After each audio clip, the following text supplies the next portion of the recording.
Welcome to the Nourished Child Podcast, a show about childhood nutrition, feeding kids, and dealing with the ups and downs of growing a healthy child. Here's your host, registered dietitian and childhood nutrition expert, Jill Castle. I'm Jill, the host of The Nourished Child. Let me ask you something. Do you wonder if your child is getting all the nutrition they need? Or do you feel unsure about what's going on with your child and their eating? Feeding kids is hard.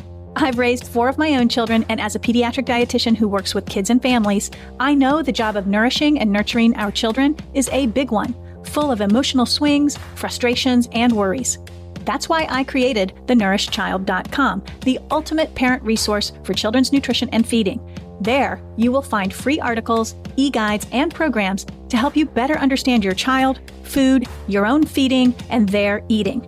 Check out The Nourished Child today. Head to thenourishedchild.com. And now for the show.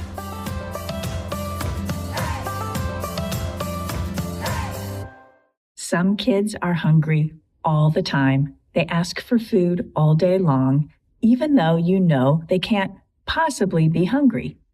There's a difference between being physically hungry, like when you're in a growth spurt, versus when you think you're hungry. And many children can't discern the difference, especially if you have a child who may be larger in size. This whole challenge of being hungry all the time gets super complicated.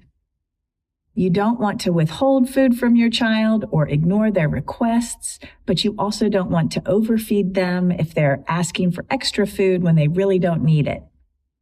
And you certainly don't want to make your child feel bad for asking for food. So what is a parent to do? I'm covering some tips for you, especially if you have a child who might be carrying extra body weight and who is also asking constantly for more food. I'm going to primarily help you set up a food system in your home that discourages your child from being extra hungry and helps you sort out whether it's physical hunger or head hunger. Because helping your larger child feel full and satisfied after they eat their meals and their snacks will go a long way to minimizing those requests for extra food. Okay. What does it mean when your child is always hungry?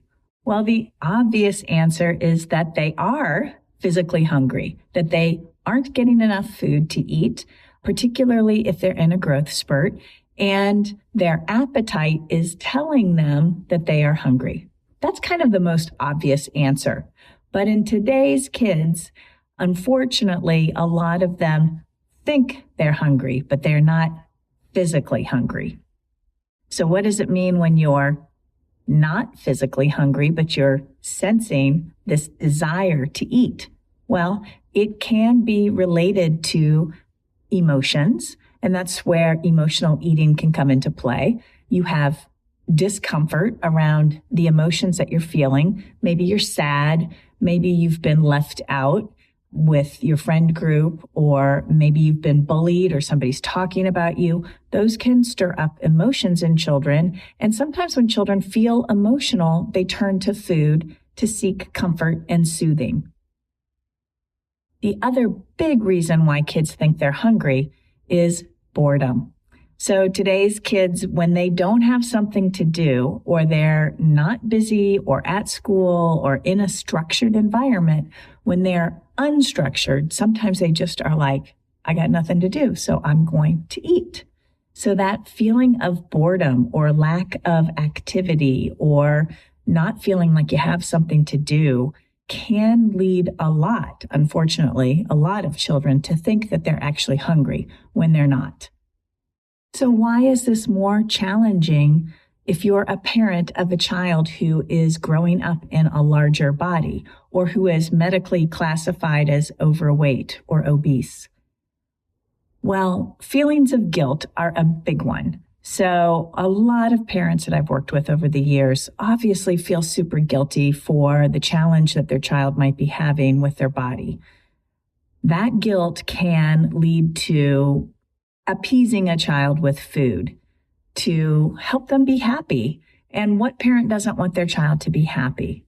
But this is why it gets complicated, because the feelings of guilt that, your child might be struggling with a health condition or might be bullied because of their size, that can lead parents to assuaging their guilt by feeding their child.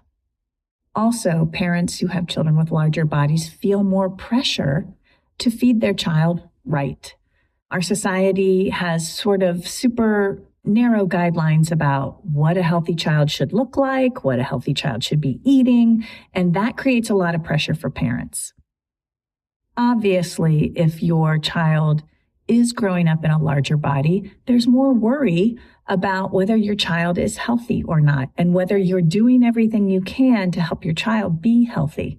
The catch is that some children are just naturally larger in size, and they can be perfectly healthy despite their size. And it's tricky because we don't want to make assumptions about children and their appearance on any sort of ground. So the fact that our society makes assumptions about children based on what they look like or what their size is makes it more difficult for parents to parent those children.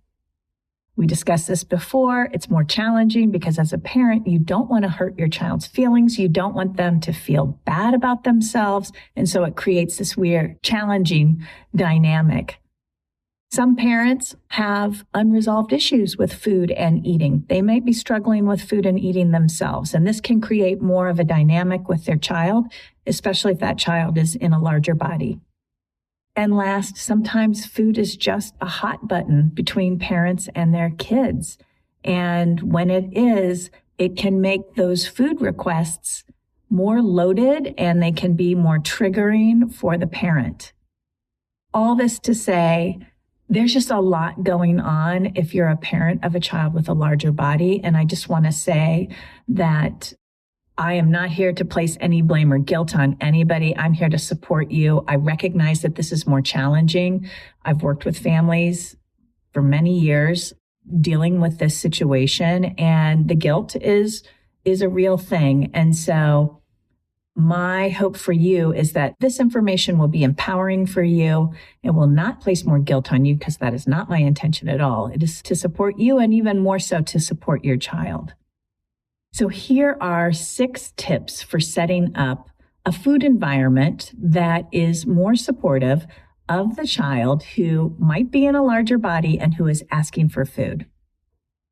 Number 1, I want you to focus on filling nutrients. So the nutrients in food that we know are most satiating.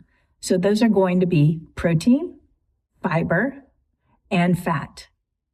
I've talked about protein foods before, but protein foods are going to be things like eggs, dairy products, all kinds of meat, fish, beans, tofu. Those are just some top of mind protein foods, but there are a lot of protein foods. Protein is the most satiating nutrient, which basically means when you eat it as part of a meal or a snack, you feel fuller earlier and longer. Very good for kids. Fiber.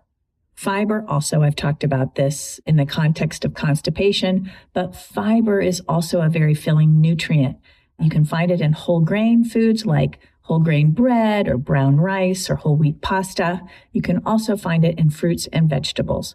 When fiber is part of a meal or a snack, your child is naturally going to fill up faster, and that's going to hang on a little bit longer because fiber is part of a complex carbohydrate. It just simply means that it takes longer for your body to digest it.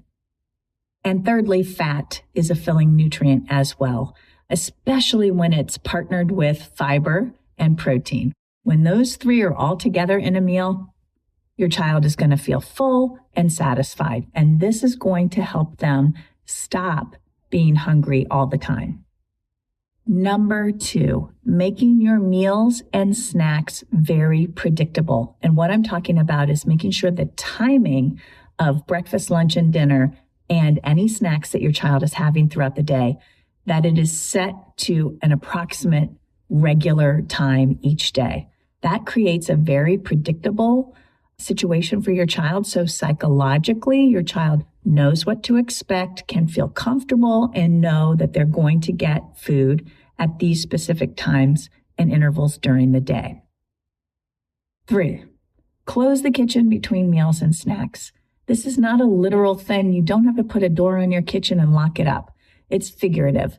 It means that when it's not time for a meal or it's not time for a snack, the kitchen is closed and food is not available. Again, when you have meals and snacks at predictable times and you close the kitchen in between those eating sessions, children learn to adapt and know that they're going to be eating at regular intervals during the day, and in between meals, there's no eating. This helps your child regulate their appetite, eat for hunger instead of boredom or emotions. Teach your child how to discern between physical hunger and boredom or emotional hunger, what I like to call head hunger. I think I'm hungry. So what is the easiest way to do this? So if your child comes to you in between meals and snacks and asks for more food, you can say, it's not time for a snack right now. We just had lunch an hour ago. And your child might say, but I'm hungry, and cry and whine. What you need to say is, well, if you're that hungry, would you eat an apple or a banana or a small piece of fruit? Nothing exciting, but something contributory to their nutrition for the day. So something nutrient rich, preferably a vegetable or a fruit. Now, if kids are really hungry, most kids will say, yes, I will eat that. And then you can say, oh, well, they must be in a growth spurt or they didn't quite cover themselves at the meal before. But a lot of kids will say, I don't want that. I don't want an apple. I don't want carrot sticks. No, I want a granola bar. That's when you know. If your child is truly physically hungry, they will eat the apple or they will eat the carrot sticks. If they are bored or emotional or just out of habit have been grazers and eating every hour on the hour, they're going to want something more enticing. And that's where you can say, I'm sorry, bud, you're going to have to wait until snack time at 2:30. The last tip is try to identify the reasons why your child is asking for more food. Is it true hunger? Is it emotions? Are they bored? Are they sad? Are they just unhappy? We can really help our kids by figuring this out. And when we do figure it out, we can help them structure more activity in their day so food isn't their go-to whenever they feel these uncomfortable feelings or get themselves into a situation where they have nothing to do. And I just want to end with a couple of thoughts for the families who do have children in larger bodies. Be caring and considerate. Children who are growing up with a larger body are facing more stigma, more bias, more bullying, and more self-doubt than children who aren't growing up in larger bodies. They need more consideration, more caring, more acceptance, and more unconditional love from us. They do need more support, but we can do it in such a loving, kind way that they feel good about themselves and the body they are in. In the meantime, as parents, we can do our best also to set up food environment at home and our feeding practices and the way we interact with our children and how we help them build healthy lifestyle habits that will truly help them down the road. So I'll leave you with this. What questions do you have for me about having a child with a larger body who is asking for food all the time? Thanks for listening to the Nourished Child Podcast, where the #1 goal is to help you grow a nourished child inside and out.